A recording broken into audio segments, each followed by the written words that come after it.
राज्याचे उपमुख्यमंत्री अजितदादा पवार यांचा दुर्दैवी अपघाती त्या ठिकाणी निधन झाल्याची बातमी आहे.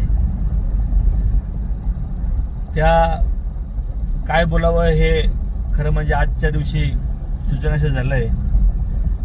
आयुष्यभर लोकांसाठी झटलेल्या माणसाला अशापणे दुर्दैवीपणे देवाने जवळ बोलवावं हे अतिशय दुःखदायक आहे. आणि ही अवेळी जे निघून दादा गेले, पूर्ण महाराष्ट्र पुरका झाला आहे.